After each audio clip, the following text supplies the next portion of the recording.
no, what the f***? This is it now. I think this is going to be the final straw for many f***ing people in the UK. Rodney is currently in Ukraine signing away a 100-year deal where he is pledging that once there's peace in Ukraine, the UK will rebuild Ukraine. Let me just say that again. The UK, he has tied the UK into a 100-year deal where the UK will rebuild Ukraine. And he's also signing up British troops to police Ukraine and also police a peace deal and after. What the fuck is this? Putin, now is your chance to make a lot of fucking Westerners in the UK fucking happy. Here's the details. 100-year partnership to rebuild Ukraine with aid of British firms and private sector loans. We're already f***ed. We're fucking giving loans. Us taking out loans and giving it to Ukraine. What the fuck is this? Move out of the way so you can read the bottom of it, but what the fuck? Just so fucking unbelievably bad. All about announcing emergency spending cuts because of the budget. Spending cuts, and you're signing us up to rebuild fucking Ukraine and provide them with whatever they fucking need over the next 100 years. The reason I find it odd, you just told people that weren't even born that they need to support a war until they die.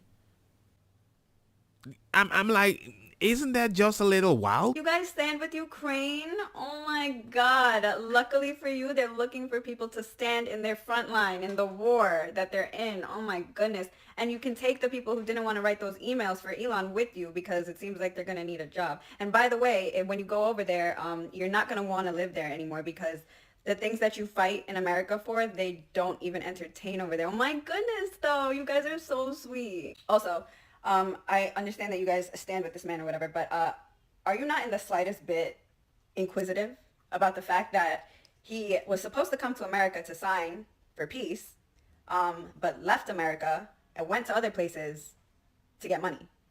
So, you know, with all the freedom that he has in the world, by the way, to do what he wants to do, he chooses to go after money instead of peace. Do you know the people in his country do not want this war? I actually start believing there's people that actually want this war. They want to support Ukraine so much.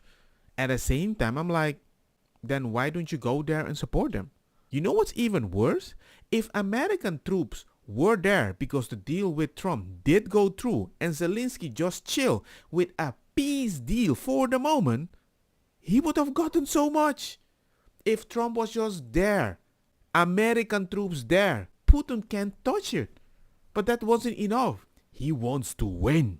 Are you guys paying attention to anybody else but him? Because if you were, you would know that the people in his country don't want this war. They don't care. They're tired. They don't want to deal with it. But aside from that, Zelensky doesn't care about you. He made that very clear. He doesn't care about this country. He doesn't care about anything other than money. So it doesn't take much brain power to know that. So I don't know why.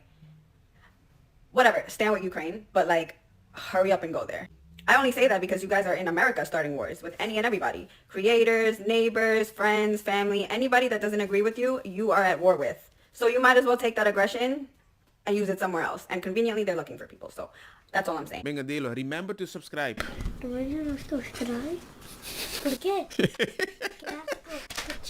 I'm gonna be honest. I don't want to talk about Ukraine. But the hypocrisy around this thing is so powerful that it keeps coming back, especially when you do the research. What was Putin's intention in the war?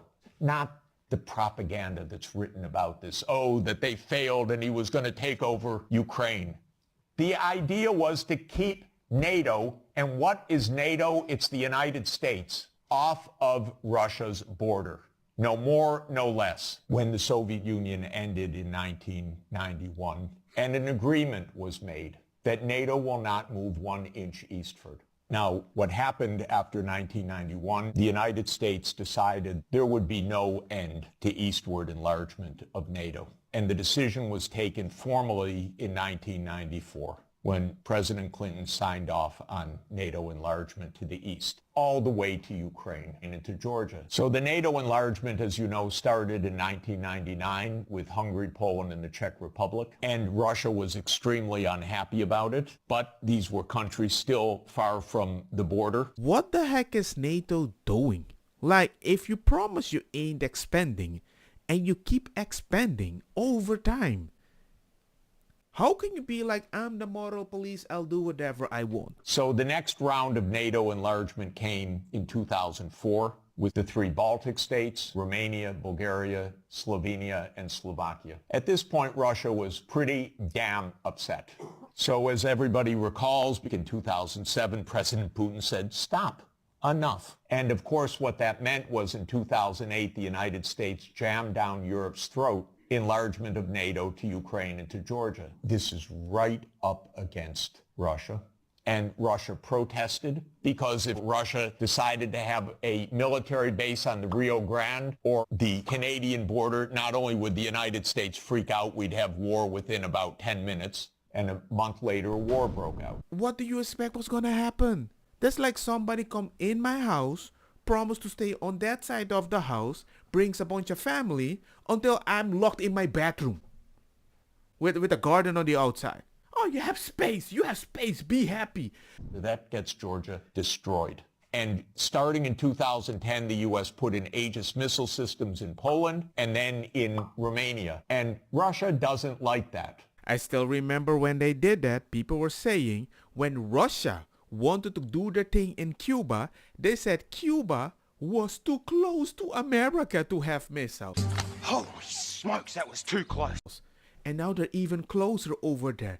I'm like, people, I'm not smart, but I'm surprised people don't know this. In 2010, Viktor Yanukovych, Romania, and Russia doesn't like that. In 2010, Viktor Yanukovych was elected on the platform of neutrality. Russia had no territorial interests or designs in Ukraine at all. What Russia was negotiating was a 25-year lease for Sevastopol naval base. That's it. Not for Crimea, not for the Donbass, nothing. In 2014, the U.S. worked actively to overthrow Yanukovych. Everybody knows the phone call by my Columbia University colleague, Victoria Nuland, and the U.S. Ambassador Peter Piot. Listen to it. It's fascinating. I don't think Cleach should go into the government. I don't think it's necessary. I don't think it's a good idea. I think Yats is the guy who's got the economic experience, the governing experience, and, fuck the EU. No, exactly. And I think we've got to do something to make... I got you on camera. You don't get better evidence. Caught in 4K or caught in hot mic.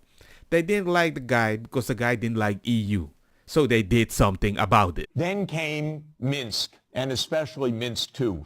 It said there should be autonomy for the Russian-speaking regions in the east of Ukraine. It was supported unanimously by the UN Security Council. The United States and Ukraine decided it was not to be enforced. There were many thousands of deaths in the shelling by Ukraine in the Donbass. And one of the issues on the table in December 2021, January 2022, was, does the United States claim the right to put missile systems in Ukraine? And Blinken told Lavrov in January 2022, the United States reserves the right to put missile systems wherever it wants. So the war started. What was Putin's intention in the war?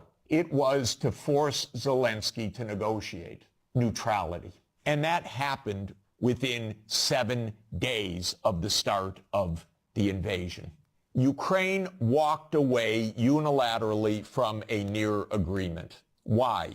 Because the United States told them to. The idea was that there would be Ukraine, Romania, Bulgaria, Turkey, and Georgia that would deprive Russia of any international status by blocking the Black Sea. And the American senators, who are as nasty and cynical and corrupt as imaginable, say this is wonderful expenditure of our money because no Americans are dying. Yet. But maybe UK or maybe the European army that Zelensky keeps saying we need to help them I mean, I'm all for peace. I'm all for no war if possibility, as long as I can avoid it. Even if it's a losing strategy, if people stop dying, I think it's a start. Then we can do something else. And you can say you don't trust Putin. Well, Putin he's very smart. Well, you know him better than most people. Yeah, I do. What was he like behind closed doors, away from, the sort of the public utterances? Smart and remarkably, we had a really good, blunt relationship. How blunt? Brutally blunt. Ever fisticuffs? No, but I think the right strategy most of the time but it's frustrating to people in your line of work. You should be brutally honest with people in private. And then if you want them to help you, try to avoid embarrassing them in public. Right. Now, sometimes they do things which make it impossible for you to keep quiet.